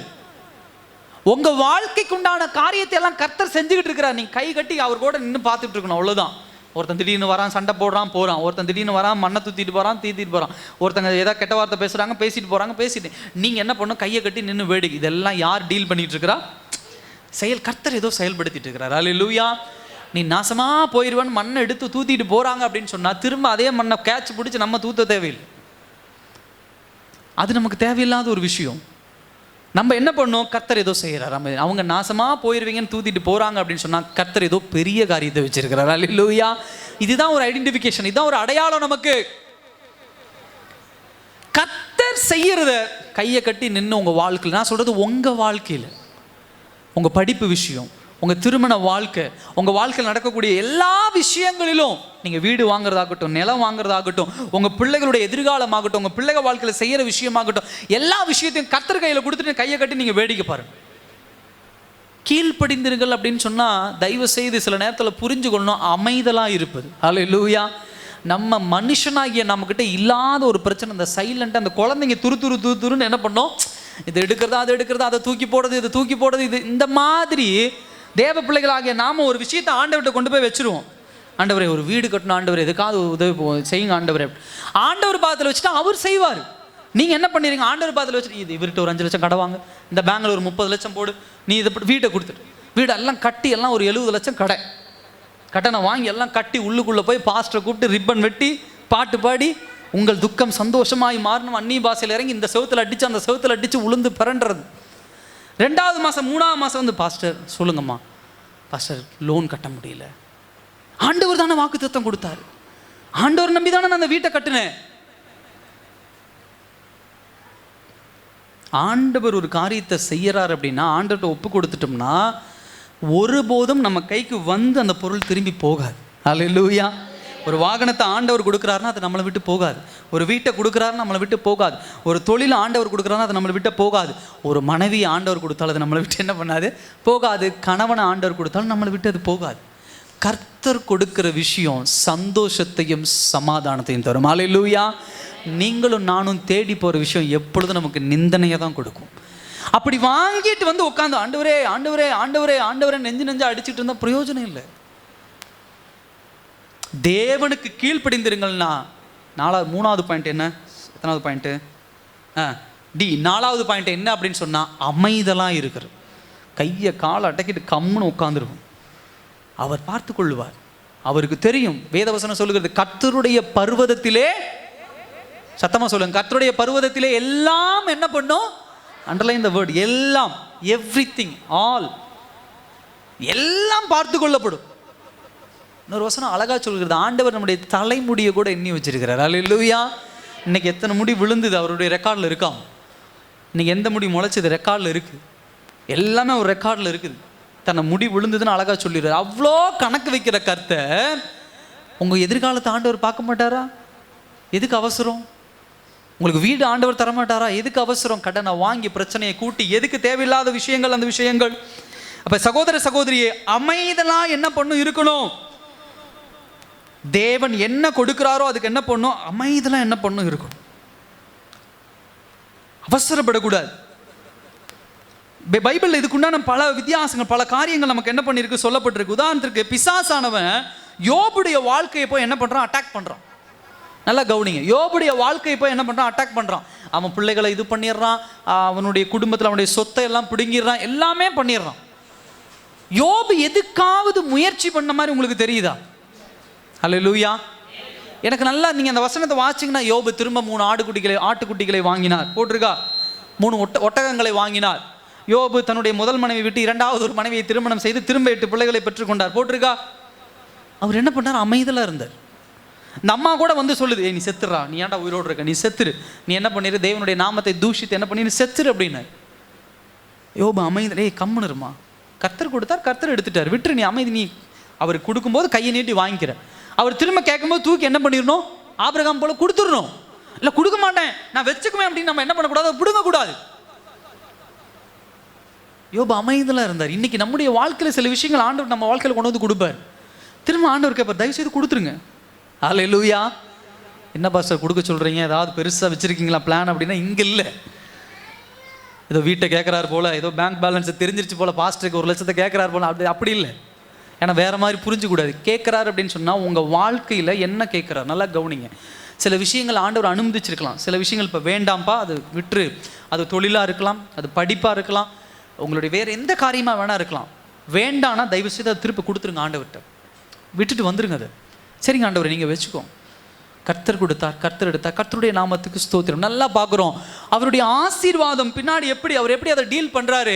ரெட்டத்தனையான ஆசீர்வாதம் யாருக்கு கிடைக்குது? யோபுக்கு கிடைக்குது. ஹல்லேலூயா. எல்லாமே தேவ சித்தம் தான். நல்லா நீங்கள் பாருங்க, அப்போஸ்தலர் நடவடிக்கைகள் 12ஆம் அதிகாரம் புத்தகத்தை வாசிங்க அப்படின்னு சொன்னால், யாக்கோபு, பேதுரு 2 பேர் மாட்டிக்கிறாங்க. அப்போ இந்த யாக்கோபு என்ன பண்ணுறாரு அப்படின்னு சொன்னால், இந்த யாக்கோபு தான் நினைக்கிறேன், இந்த யாக்கோபு என்ன பண்ணுறாரு? ஆமாம், இவர் தான். தலை வெட்டி என்ன பண்ணுகிறார்? கொலை செய்யப்படுகிறார். என்ன பண்ணுறாரு? தலை. ஆனால் யார் அங்கே தப்பிச்சிடுறா? பேதுரு தப்பிச்சிடுறார். 2 பேர் மாட்டுறாங்க, யாக்கோபும் பேதுருவும் மாட்டுறாங்க. யாக்கோபு தலை வெட்டி கொல்லப்படுகிறார், பேதுரு என்ன பண்ணிடுறாரு? தப்பிச்சிடுறாரு. இப்போ இதை நம்ம எப்படி புரிஞ்சுக்கலாம்? யாக்கோபு ஆண்டவர்கிட்ட கேள்வி கேட்க முடியுமா? என்ன ஆண்டவரே, நானும் ஒரு சீசன் உனக்கு அவ்வளோ உண்மையாக இருந்தேன், பேதுரும் உண்மையான சீசன், அவனும் உனக்கு உண்மையாக இருந்தான், என்ன தலையை வெட்டி கொண்டுட்டாங்க உமக்காக, அவன் எப்படி ஆண்டவரை தப்பிச்சான் அப்படி கேட்டாரா? இல்லை. யாக்கோபு தலை வெட்டப்பட வேண்டும் என்பது தேவனுடைய சித்தம், பேதுரு தப்பிக்கணுங்கிறது தேவனுடைய சித்தம். அதே யோவானில் வாசிக்கிறோம், அதே மறுபடியும் நம்ம வாசிக்கும் போது எப்படி புரியுது அப்படின்னு சொன்னால், அந்த வரலாறு நமக்கு கற்றுக் கொடுக்குற பாடம் என்ன அப்படின்னு சொன்னால், அங்கிருந்து தப்பிச்ச பேதுரு கொஞ்ச நாளைக்கு பிரகாரம் என்ன பண்ண, தலைகீழாக வச்சு சிலுவையில் அடிக்கப்பட்டு என்ன பண்ணுகிறார்? கொலை செய்யப்படுகிறார். பேதுரு அப்படி தான் கொண்டாங்க. இயேசுவை நேராக சிலுவையில் அடித்தாங்க, பேதுருவை தலைகீழ சிலுவையில் அடித்தாங்க. சிலுவையை தலையை கீழே வர மாதிரி வச்சு காலை மேலே வச்சு ஆணி அடித்து அப்படி அடித்து கொண்டாங்க. இப்போ நல்லா யோசிச்சு பாருங்க, பேதுரு ஆண்டவருக்கு நெருக்கமான ஒரு ஆள். தேவனுக்கு அடுத்தது ஒரு அந்த ஒரு அதிகாரத்தில் வந்தது யாருன்னா, டெசிஷன் எடுக்கிற, ஒரு முடிவு எடுக்கிற அதிகாரத்தில் பேதுரு இருக்கிறார். இந்த 12 சீஷர்கள் இருக்காங்க, யூதாஸ் விட்டுட்டு மறுபடியும் இன்னொரு சீஷர் தேர்ந்தெடுக்கப்படுகிறார். இந்த 12 சீஷர்களில் 11 சீஷர்கள் ரத்த சாட்சியாக மரிக்கிறாங்க, பேதுரு ரத்த சாட்சியாக மரிக்கிறார். ஆனால் யோவான் என்ன பண்ணுறாருன்னு சொன்னால், கடைசி காலம் வரைக்கும் பத்மோஸ் தீவில் என்ன பண்ணுறாரு? வாழ்ந்து அப்படியே அவர் எங்கே என்ன பண்ணுறாரு? மரித்து போகிறார். இப்போ பேதுரு கேள்வி கேட்க முடியுமா? நானும் யோவானுக்கு என்ன குறைச்சலாக போயிட்டோம்? என்ன பண்ணிட்டோம்? என்ன குறைச்சலாக போயிட்டோம்? நான் என்ன பண்ணிட்டீங்க? என்ன தலைகீழாக வச்சு சிலுவையில் அடிச்சுட்டாங்க. யோவான் கடைசி ஆயுசு நாள் வரை என்ன பண்ணுறான்? வாழ்ந்து என்ன பண்ணுறானே? மரிக்கிறானே. தயவு செய்து அப்படி நம்ம ஆண்டவர்கிட்ட என்ன பண்ண முடியாது, கேள்வி கேட்க முடியாது. ஹல்லேலூயா. ஏன்னா ஒவ்வொருவருடைய வாழ்க்கையிலும் கர்த்தர் செயல்படுகிற விதம் வேறு. ஹல்லேலூயா. ஏன்னா ஆகாருக்கு குழந்தை பிறந்துக்கிட்டே இருக்குது, சாராளுக்கு அங்கே ஒன்றுமே என்ன இல்லை. ஆனால் ஆகாருக்கு பிறக்கிற குழந்தை எல்லாம் அது சந்ததியாக வராது. ஒரே ஒரு பிள்ளையை பெற்றெடுத்தாலும் சாராளுக்கு பிறந்த குழந்தையில தான் யார் வரா? இயேசு கிறிஸ்து வராரு. ஹல்லேலூயா. ஆபிரகாமினுடைய சந்ததின்னு ஆசீர்வதிக்கப்படுது. கவலைப்படாதீங்க.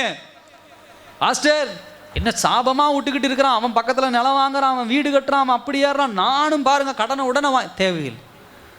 அவன் நீங்க பார்த்துக்கிட்டே இருங்க, உங்களோட போட்டி போட்டு நிலம் வாங்கலாம், வீடு கட்டலாம், எல்லாமே பண்ணலாம். ஆனா கர்த்தர் உங்களை உயர்த்துற நேரம் கரெக்டான ஒரு நேரமா இருக்கும். உங்க வாழ்க்கையில ஆண்டவர் செயல்படுறார். ஹல்லேலூயா. ஆண்டவர் சும்மா இல்லை. நீங்க நினைச்சுக்காதீங்க தயவு செய்து, ஆண்டவர் என் ஜெபத்தையெல்லாம் கேட்டு சும்மா இருக்கிற ஆண்டவர் சும்மா இல்லை. கர்த்தர் ஒரு ஆசீர்வாதத்தை கொடுக்குறாருன்னா அது சமாதானமா இருக்கணும், அது சந்தோஷமா இருக்கணும், அது நிம்மதியா இருக்கணும். ஒரு தகப்பனை போலதான் கர்த்தர். ஹல்லேலூயா.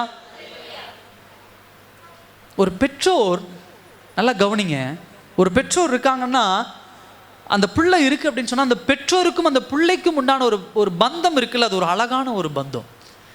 சிறு வயதிலிருந்து அந்த குழந்தையை பெற்றெடுத்து அவ்வளோ அழகா வளர்த்தி அந்த குழந்தைக்கு ஒரு பிரச்சனை வரும்போது பெற்றோர்கள் கிட்ட நெருங்கி வருவாங்க. எல்லாரும் கைவிட்டு போயிடுவாங்க, பெற்றவங்க வந்து அந்த பிள்ளையை தூக்கி நிறுத்துவாங்க. அந்த பிள்ளை சந்தோஷமாக இருக்கும்போது நிறைய பேர் வந்து அந்த சந்தோஷத்தில் பங்கு கொள்ளுவார்கள். பாரு பாரு அப்படின்னு சொல்லி அந்த பிள்ளையை நம்மளை விட்டு அப்படியே கொஞ்சம் விலகி போகும். திரும்ப அந்த பிள்ளை அழுகும் பொழுது என்ன நடக்கும் அப்படின்னு சொன்னா, திரும்ப பெற்றோர்கள் வந்து என்ன பண்ணுவாங்க, அந்த பிள்ளையை ஆற்றி தேற்றுவாங்க. பிள்ளை கஷ்டப்படும் பொழுதெல்லாம் பெற்றோர்கள் கிட்ட நெருங்கி வருவாங்க. பிள்ளை சந்தோஷப்படும் பொழுதெல்லாம் மற்றவர்கள் நெருங்கி இருப்பாங்க, பெற்றோர்கள் தூரம் இருப்பாங்க. கர்த்தரும் அப்படிதான். கர்த்தர் உங்களுடைய வாழ்க்கையில தகப்பன்கிற ஒரு ஸ்தானத்தில் இருக்கிறார் அப்படின்னு சொன்னா உங்களுக்கு உண்டான எல்லா காரியத்தையும் கர்த்தர் நேர்மையாகவும், அதாவது நேரான வழியிலே ஒரு நீதியோடு, நியாயத்தோடு, சமாதானத்தோடு, சந்தோஷத்தோடு வடிவமைத்து கொண்டு இருக்கிறார். உங்களுக்கு கொடுக்க வேண்டிய நேரத்தில் அழகா என்ன பண்ணுவார், அவர் கொண்டு வந்து கொடுக்கிறவராக இருக்கிறார். ஹல்லேலூயா. 8வது வசனம் பாருங்க, 4ஆம் அதிகாரம் 8வது வசனத்துல, தேவனிடத்தில் சேருங்கள், அப்பொழுது அவர் உங்களிடத்தில் என்ன பண்ணுவார், சேருவார். நல்லா கவனிங்க. முதல்ல இந்த வசனத்தை உங்களுக்கு நான் விளக்கிறதுக்கு முன்னாடி ஒரு பாயிண்ட்டை சொல்றேன். நான் என்ன அப்படின்னு சொன்னா, ரட்சிப்பு என்பது நான் தேடி போய் பெற்றுக்கொள்வது அல்ல. ஹல்லேலூயா. முதலாவது என்னை தேடி வந்தது தேவன் மாத்திரம்தான். முதலாவது எனக்கு ரட்சிப்பை கொண்டு வந்தன் இயேசு மாத்திரம்தான். தாயின் கருவிலே உருவாவதற்கு முன்னமே என்னை அறிந்து வைத்து எனக்காக ரத்தம் சிந்தி எனக்காக சிலுவையிலே அடிக்கப்பட்டு என்னுடைய பரலோக வாழ்க்கைக்காக, நித்திய வாழ்க்கைக்காக, சமாதானத்துக்காக என்னை தேடி வந்தது என் தேவன் மாத்திரம்தான். இப்போ ஃபஸ்ட்டு நீங்கள் அதை புரிஞ்சுக்கணும். ஏன்னா இந்த வசனம் போட்டதுனால, நான் தேடி போனதுனால தான் கர்த்தர் என்னை ரட்சித்தார், நான் தேடி போனதுனால தான் கர்த்தர் எனக்கு ஆசீர்வாதத்தை கொடுத்தார், நான் ஜெபிச்சதுனால தான் கர்த்தர் இந்த காரியத்தை வாய்க்க செய்தார், அப்படி கிடையாது. இந்த இடத்துல சொல்லப்படுகிற வார்த்தை என்ன, நல்லா கவனிங்க. தேவனிடத்தில் சேருங்கள், அப்பொழுது அவர் உங்களிடத்தில் சேருவார் அப்படின்னு சொன்னா இது யாருக்கு எழுதப்பட்ட வார்த்தை? இல்ல, யாக்கோபு யாருக்கு எழுதினாரு? ரட்சிக்க. ஏன்னா இந்த வார்த்தையை மறந்துடக்கூடாது. ஏன்னா அப்படி நீங்கள் புரிஞ்சுக்கிட்டீங்கன்னா இந்த வசனத்தை புரிஞ்சுக்க முடியும். இப்போ இயேசுவை ஏற்றுக்கொள்ளாத ஜனங்களுக்கு இந்த வார்த்தையை சொன்னீங்க அப்படின்னு சொன்னால், நீங்கள் சர்ச்சுக்கு வாங்க, அப்போ தாங்க ஆண்டவர் உங்களுக்கு சுகம் கொடுப்பார் அப்படின்னா, அவங்க வந்ததுனால தான் ஆண்டவர் உங்களுக்கு ரட்சிப்பு கொடுத்தார், அவங்களுக்கு சுகம் கொடுத்தார், அவங்களுக்கு மேன்மை கொடுத்தார், அப்படி அர்த்தத்தில் வந்துடும். ஆனால் இந்த கடிதத்தை யாருக்கு எழுதுறாருன்னு சொன்னால், இயேசுவை ஏற்றுக்கொண்டு ஞானஸ்தானம் எடுத்து இயேசுவின் பிள்ளை என்று வாழ்ந்து கொண்டிருக்கிற பிள்ளைகளுக்கு எழுதுறாரு.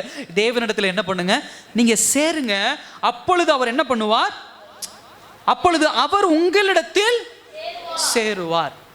அப்போ இந்த அர்த்தத்தை எப்படி நீங்கள் புரிஞ்சுக்கணும் அப்படின்னு சொன்னால், கர்த்தர் தான் முதலாவது என்ன தேடி வந்தார், அதனால தான் எனக்கு ரட்சிப்பு கிடைச்சது. ஆனால் இப்போ என்ன பிரச்சனைனா, ஏன் யாக்கோபு இந்த வார்த்தையை உபயோகப்படுத்துறாருன்னா, ரட்சிக்கப்பட்ட பிள்ளைகளாகிய நீங்களும் நானும் முதலாவது தேவன் நம்ம இடத்துல வந்து சேருகிறார், ஒரு பாயிண்ட்ல நம்ம நிற்கிறோம். இப்போ நானும் தேவனும் ஒரு பாயிண்ட்ல நிற்கிறேன். இப்படி இருக்கும் பொழுது திடீர்னு நான் என்ன பண்ணிடுறேன், ஆண்டவர் விட்டு வழி விலகி தூரத்துக்கு போயிடுறேன். நாய்க்குட்டி மாதிரி ஆண்டவர் பின்னாடியே என்ன பண்ண மாட்டாரு சொல்லுங்க, வருவாரா என்ன? தூரத்திலிருந்து பார்ப்பார். என் பிள்ளை என்னை விட்டுட்டு போறா, என் பிள்ளை அந்த தவறு செய்கிறா, என் பிள்ளை பண்றா, என்னைக்காவது ஆண்டவர் என் கையை பிடிச்சி சிகரெட் பிடிக்காத, குடிக்காத, சினிமாவுக்கு போகாத, இந்த தப்பை செய்யாத அப்படின்லாம் என்னைக்கும் ஆண்டவர் பிடிக்க மாட்டார். தூரத்திலிருந்து அதை குறித்து வேதனைப்படுவார், அதை குறித்து கவலைப்படுவார். ஏன்னா அதுக்குண்டான விளைவுகளை நீ சந்திச்சாகணும். அப்ப நல்லா கவனிங்க, கர்த்தர் என்னை தேடி வந்தது ஒரு இடம், அங்க நானும் அவரை சந்தித்து கொண்டது ஒரு இடம். இப்பொழுது உலகம் என்னை இழுக்கும் பொழுது அந்த இடத்துலயே ஆண்டவர் விட்டுட்டு தூர போனது யாரு? தூர போனது யாரு? யாருங்க? நாம தான் தூர போயிட்டோம். நான் தூர போயிட்டேன் அப்படின்னு சொன்னா, என்னை ரட்சித்த ஆண்டவர் எங்கு என்னை தொட்டாரோ, எங்கு என்னை ரட்சித்தாரோ, எங்கு என்னை தேடி வந்தாரோ அங்கே அவர் இருக்கிறார். இப்ப நான் திரும்ப அவர்கிட்ட என்ன பண்ணணும்? போய் சேரணும். ஹல்லேலூயா. என்ன அவர் தேடி வந்தார், ஏன் கூட அவர் இருக்கிறார், நான் அவரோட என்ன பண்ணும்? போ. பெஸ்ட் எக்ஸாம்பிள் என்ன பண்ணா, கணவன் மனைவி 2 பேரும் திருமணம் பண்றாங்க. திருமணம் பண்ணி என்ன பண்ணாங்க? ஒரு வீட்டில் குடித்தனம் வைக்கிறாங்க. குடித்தனம் வச்சு அந்த அம்மா ஏதோ சண்டை போட்டு அந்த அம்மா அவங்க அம்மா வீட்டுக்கு போயிடுறாங்க. இப்போ என்ன நடக்கணும்? என்ன சொல்லுவாங்க? தூங்கிட்டீங்களா எல்லாமே? சிம்பிளான லாஜிக்ங்க.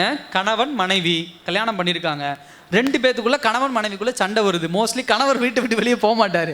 மனைவி என்ன பண்ணிடுவாங்க? அவங்க அம்மா வீட்டுக்கு போயிடுவாங்க. இப்போ அவங்க அம்மா வீட்டில் போய் புத்தி சொல்கிறாங்க. என்ன புத்தி சொல்லுவாங்க? என்ன சொல்லுவாங்க? கணவனோடு நீ போய் என்ன பண்ணு? கணவனோடு போய் சேர்ந்து வாழு, கணவனோடு போய் நீ சேர்ந்து வாழுன்னு தான் சொல்லுவாங்க. ஏன் கணவனோடு சேர்ந்து வாழுங்க அப்படின்னு சொன்னால், நீங்கள் 2 பேரும் ஒரு இடத்துல சந்திச்சிங்க, 2 பேரும் ஒரு இடத்துல நிம்மதியாக வாழ்ந்துட்டு இருக்கிறீங்க. உங்கள் பிரச்சனையினால என்ன ஆச்சு? நீ விட்டு விலகிட்ட, உன் கணவன் அதே இடத்துல தான் இருக்கான். நீ போய் அவனோடு என்ன பண்ணணும்? சேரணும். தயவுசெய்து இதில் ஆண் பெண் என்ன பாஸ்டர் வேதத்தோடு பேசுகிறீங்கன்னு நினச்சிக்காதீங்க. நான் ஜஸ்ட் எக்ஸாம்பிள் தான் சொன்னேன். அப்போ கர்த்தரை விட்டு விலகி போனது யாருன்னா நம்ம. இப்ப கர்த்தரிடத்துல திரும்ப வந்து நம்ம என்ன பண்ணோம்? ஆண்டவரிடத்துல சேருகிற இடத்துல இருக்கிறோம். நல்லா கவனிங்க, கர்த்தரை விட்டு விலகி நாம போய் இன்னொரு இடத்துல சேர்ந்துட்டோம். கர்த்தரை விட்டு விலகி பாவிங்கிற ஒரு இடத்துல போய் சேர்ந்துட்டோம். பாவத்தோடு இணைந்துட்டோம், துன்மார்க்கருடைய ஆலோசனை நடந்துட்டோம், பாவிகளுடைய வழியில நின்றுட்டோம், பரியாசக்காரர் உட்காரும் இடத்துல உட்கார்ந்துட்டோம். இப்ப அங்கிருந்து விலகி திரும்ப கர்த்தரோடு நீங்க என்ன பண்ணணும்? வந்து சேரணும். ஹல்லேலூயா. கீழ்ப்படிதலுக்கு உண்டான அர்த்தம் பார்த்தோம். அடுத்தது சேருகிறதுக்கு உண்டான அர்த்தம். கர்த்தரை விட்டு நம்ம தான் என்ன பண்ணியிருக்கிறோம்? தூரம் என்ன பண்ணியிருக்கிறோம்? விலகி போயிருக்கிறோம். கர்த்தரிடத்துல திரும்ப வந்து சேரும் பொழுது நம்மை சுத்தப்படுத்தி நம்முடைய அழுக்குகளை எல்லாம் நம்ம இடத்திலிருந்து நீக்கி போட்டு நம்மளை அவர் சேர்த்து கொள்ளுகிறவராக இருக்கிறார். நம்மை சேர்த்து கொள்ளுவராக இருக்கிறார். இன்னைக்கு ஆண்டவர் நம்மோடு பேசுகிற வார்த்தை அதுதான்.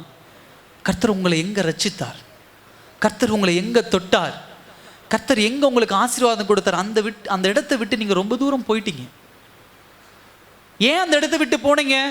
உலகம் சொல்லுகிற வார்த்தை கேட்டு போயிட்டீங்க. கர்த்தர் உங்களுக்கு ஒரு சுகத்தை கொடுத்தார், கர்த்தர் உங்களுக்கு ஒரு ஆசீர்வாதத்தை கொடுத்தார். இதெல்லாம் வந்த உடனே கர்த்தரோடு கூட இருந்த நீங்கள், ஏமா இதை வந்து இப்படி செய்ய, ஏமா நம்ம ஜாதிக்காக இப்படி செய்ய, நம்ம குடும்பத்துக்காக இப்படி செய்ய, நம்ம ஊருக்காக இப்படி செய்ய, அவங்களுக்காக இப்படி செய்ய, இவங்களுக்காக இப்படி செய்யன்னு சொல்லி பெருமை பேசி உங்களை இழுத்துட்டு போயிட்டாங்க. இப்போ கர்த்தர் விட்டு தூரம் போயிட்டீங்க. ஆண்டவர் உங்களோட பேசுகிற வார்த்தை என்ன தெரியுமா? அதனால தான் உங்கள் குடும்பத்தில் இப்போ சண்டை, அதனால தான் உங்கள் குடும்பத்தில் யுத்தம், அதனால தான் உங்கள் குடும்பத்தில் சமாதானம் இல்லை. திரும்ப கர்த்தரிடத்தில் வந்து நீங்கள் என்ன பண்ணுங்க? சரி, நீங்கள் ஆண்டவருடைய சமூகத்துக்கு வந்து முழங்கால் படியிடுங்க, தேவ சமூகத்தில் ஒப்பு கொடுங்க. கர்த்தர் உங்களோடு சேருவார் அப்படின்னா திரும்ப அந்த அன்பு உங்களோட இணையும். கடைசி ஒரு காரியத்தை சொல்லி நான் முடிக்க விரும்புகிறேன். 10வது வசனம், கர்த்தருக்கு முன்பாக என்ன பண்ணுங்க? தாழ்மைப்படுங்கள். கீழ்ப்படியுங்கள், சேருங்கள், தாழ்மை என்ன பண்ணுங்க? இந்த உலகத்திலே ரொம்ப மோசமான பாவம் என்ன தெரியுமா? பெருமை. பெருமைதான் எல்லா பாவத்திற்கும் தேவனுடைய கீழ்ப்படியாதத்திற்கும் உள்ள ஒரு பாயிண்ட். அதுதான். நீ என்னைக்கு உன்னை குறித்து நம்மளை குறித்து நம்ம பெருமைப்பட ஆரம்பிக்கிறோமோ அன்னைக்கே ஆண்டவருக்கு கீழ்ப்படுகிற அந்த மனநிலைமையிலிருந்து வெளியே வந்துடும். நீ நல்லா படித்தவன், எங்கே போனாலும் சம்பாரிச்சிருவேன் அப்படிங்கிற ஒரு மனப்பெருமை வந்துருச்சு அப்படின்னு சொன்னால், கர்த்தர் இங்கே போப்பா, அதுதான் உனக்கு சேஃபு, உனக்கு அதுதான் பாதுகாப்புன்னு. இல்லை, நான் படித்தவன் நல்லா சம்பாதிக்கிறவன், அங்கே தான் போவேன். உன் வாழ்க்கை துணை இதை தான்ப்பா நான் ஏற்பாடு பண்ணி வச்சுருக்கேன். இல்லை, இது அழகு இல்லை, இது அப்படி இருக்குது, இது இப்படி இருக்குது, அங்கே பணம் இல்லை, பொருள் இல்லை, நான் பெஸ்ட்டாக ஒன்று ஃபைண்ட் அவுட் பண்ணி வச்சுருக்கேன், தேடி வச்சுருக்கேன் அப்படின்னு போய் அதை எடுத்துகிட்டு வந்து வாழ்க்கையில் இணையும் பொழுது அங்கே சந்தோஷம் இல்லை. சில நாட்கள் கர்த்தர் பொறுமையோடு நீ இந்த இடத்துல வேலை செய்ப்பா, உனக்கு உண்டான காரியம் வரும் அப்படின்னு ஆண்டவர் சொல்லும்போது, இல்லை, நான் எனக்கு இருக்கிற திறமைக்கு, எனக்கு இருக்கிற தாளந்து, நான் கணக்கு போடுகிற திறமை, என் கையில் இருக்கிற பணத்துக்கு அந்த இடத்துல என்னால் வேலை செய்ய முடியாது அப்படின்னு சொல்லி வெளியே வந்து வேற ஒரு காரியத்தை செய்யும்போது அதில் ஒரு தோல்வி. தயவு செய்து கர்த்தருக்கு கீழ்ப்படின்னா உங்களுக்குள்ள இருக்கக்கூடிய பெருமையை தூக்கி எறிஞ்சிட்டு கர்த்தருடைய சமூகத்தில் தாழ்மைப்படுத்துங்க. ஆண்டவர் வேற ஒன்று சொல்லலாம், ஆண்டவர் வேற ஒன்று செய்ய சொல்ல. நல்லா கவனிங்க. ஆடு மேய்த்து கொண்டிருந்தவனை கொண்டு போய் யாரோட சண்டை போட வைக்கிறார்? கோலியாத்தோட என்ன பண்றாரு? சண்டை போட வைக்கிறார். அப்ப அவன் ஆண்டவர்கிட்ட என்ன சொல்லியிருக்கலாம்னா, நான் ஆடு மேய்க்கிறதா வல்லவனா இருக்கிறேன் அப்படின்னு சொல்லி அவன் சொல்லியிருக்கலாம். ஆண்டவர் எங்க எப்படி யாரை கனெக்ட் பண்ணுவாரோ, யாரை பயன்படுத்துவாரோ அது நமக்கு தெரியாது. நம்முடைய வேலை அவர் சமூகத்தில் ஒப்பு கொடுத்து தாழ்மையாக இருக்கணும். அவர் எங்கே பயன்படுத்துகிறாரோ பயன்படுத்திட்டோம். என்னை கொஞ்ச நாள் அமைதியாக இருக்க சொல்கிறாங்க, நான் அமைதியாக இருப்பேன். ஹல்லேலூயா. மோசேவை எத்தனை வருஷம் கழிச்சு ஆண்டவர் பயன்படுத்தினார்? தப்பு, 80 வருஷம். எத்தனை வருஷம்? 80 வருஷம் கர்த்தர் என்ன பண்ணார்? மோசேயை உருவாக்கி 81வது வருஷம் தான் கொண்டு போய் என்ன பண்றாரு? பார்வோன் முன்னாடி பயன்படுத்துறாரு. பார்வோனுக்கு முன்னாடி போய் நிற்கும் பொழுது, நான் உனக்கு ஈக்குவலான ஆளுடா, என்னையும் உன்னுடைய தாய் போல இன்னொரு தாய் இந்த அரண்மனையில் தான் என்னை வளர்த்தாங்க, எனக்குன்னு ஒரு பெருங்கூட்டம் உண்டு, நான் உன்னை அடிச்சு கொன்றுவேன், உன்னை கூட சண்டை போட்டுருவேன், வா கத்தி சண்டை போடலாம், வா வால் சண்டை போடலான்னு கூப்பிடல. மோசே கூப்பிடல. கர்த்தரிடத்தில் தன்னை தாழ்த்து நான் போய் சொன்னான். கர்த்தர் விட சொல்றாருப்பா, தயவு செய்து விட்டுரு, நீ கர்த்தரிடத்தில் விளைவை சந்திக்கணும். கர்த்தருடைய சமூகத்தில் நம்மை தாழ்த்துக்கிற பிள்ளைய, பெருமையை முதல்ல நமக்குள்ள என்ன பண்ணும்? உடைக்கிற பிள்ளைகளாக நம்ம என்ன பண்ணணும்? இருக்கணும். வேதவசனம் நம்ம பழைய ஏற்பாடு புத்தகத்திலிருந்து தியானிச்சோம்னா அதான் நம்ம கற்றுக் கொடுக்குது. இயேசு கிறிஸ்துடைய வாழ்க்கையே அதுதான்.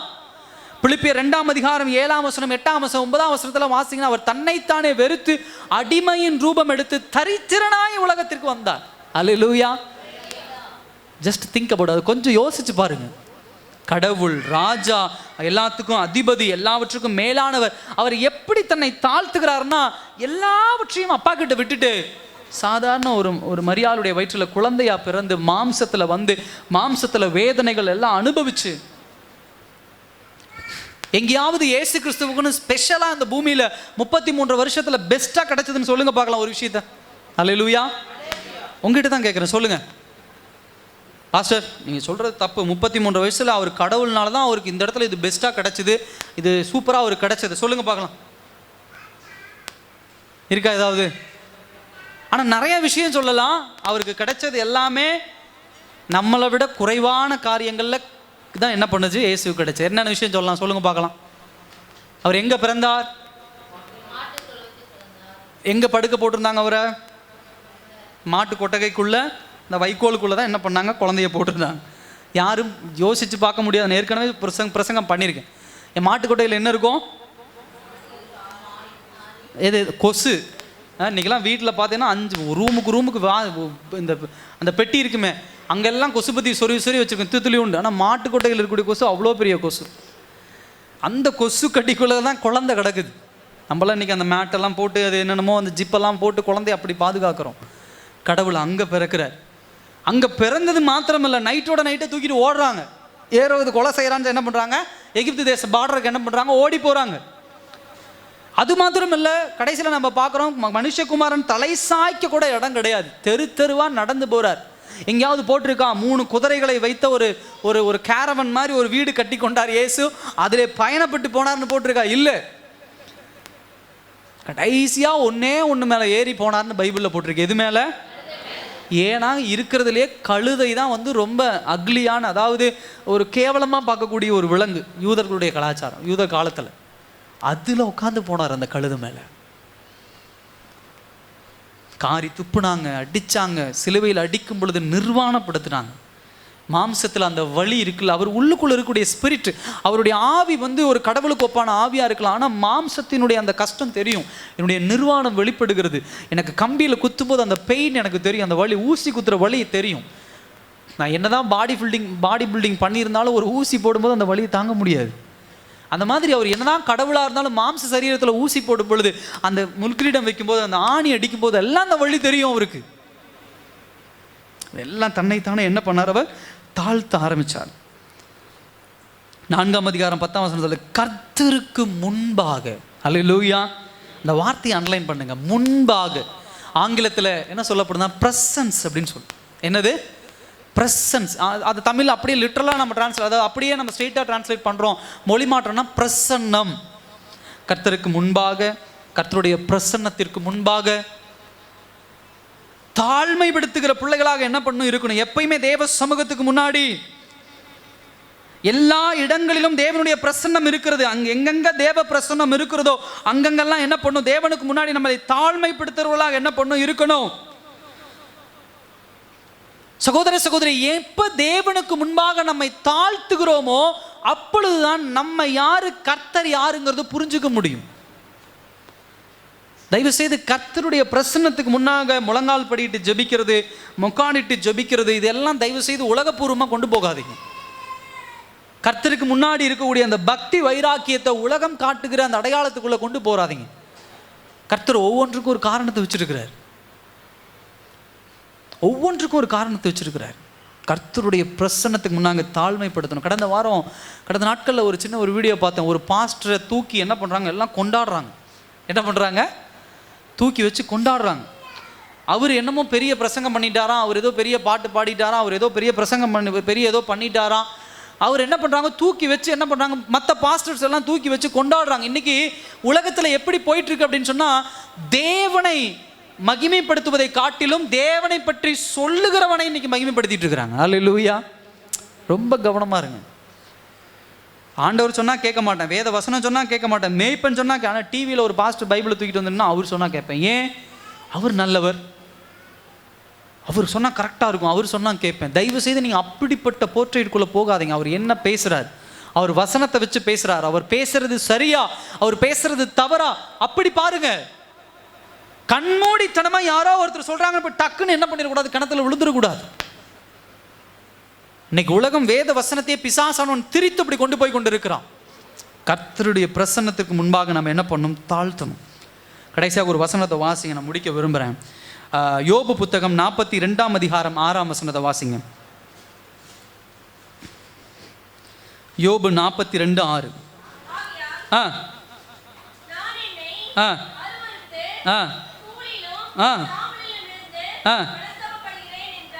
நான் என்னை அருவரித்து நான் என்ன பண்றேன், தூளிலும் சாம்பலில் இருந்து நான் என்ன பண்றேன், மனஸ்தாபப்படுகிறேன் அப்படிங்கிறார். அதாவது இந்த தூளும் சாம்பலும் எதை குறிக்கக்கூடிய விஷயம் அப்படின்னு சொன்னா, தேவனுடைய கிரியேஷனை சொல்றார் இந்த இடத்துல யோபு.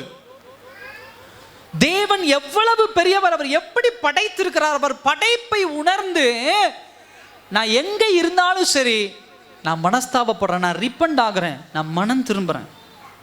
நீங்க என்றைக்கு தேவனுடைய படைப்பை பார்க்குறீங்களோ, என்றைக்கு ஆண்டவரை உங்களுடைய வாழ்க்கையில பெரிதா வைக்கிறீங்களோ, அப்பொழுதுதான் உங்க வாழ்க்கையில் இருக்கக்கூடிய பாவத்தை உணர முடியும், உங்க வாழ்க்கையில் இருக்கக்கூடிய பெருமையை உணர முடியும், உங்க வாழ்க்கையில் இருக்கக்கூடிய தவறுகளை உணர முடியும். நீங்க செய்கிற சின்ன சின்ன தவறுகளை உங்க வாழ்க்கையில் உணர முடியும். இல்லைன்னா மனமேட்டிமையோடு பெருமையோடு யார் என்ன சொன்னாலும் கீழ்ப்படியாமை தான் என்ன பண்ணுவார். அல்லேலூயா. குடும்பங்களுக்குள்ள சண்டை வரும் பொழுதெல்லாம், ஒரு பிரச்சனை வரும்போது, தயவு செய்து இந்த காரியத்தை செய்யாதீங்கம்மா, ஐயா தயவு செய்து உங்க குடும்பத்தில் இந்த காரியத்தை செய்யாதீங்க அப்படின்னு பாஸ்டர் வந்து சொல்லும் பொழுது மன மேட்டிமை ஆயிடுச்சுன்னா அவர் என்ன சொல்றது, இது இப்படி தான் செய்யணும், இது இப்படி தான் பண்ணணும், அவர் சொன்னா சரியாயிடுமா?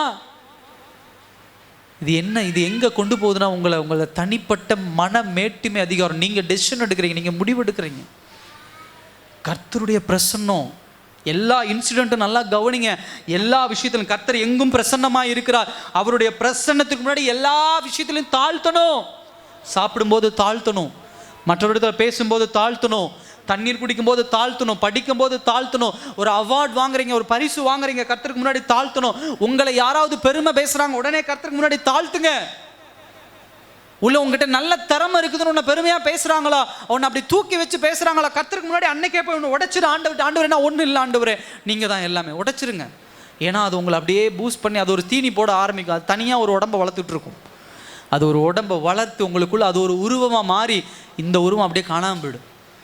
நடக்கும்போது பேசும்பொழுது எல்லாம் அந்த உருவம் வெளிப்படும், ஒரு பெருமைங்கிற உருவம். எல்லாரும் இருக்கிற இடத்துல இருந்து எழுந்து நிற்கலாமா அந்த நாளில்?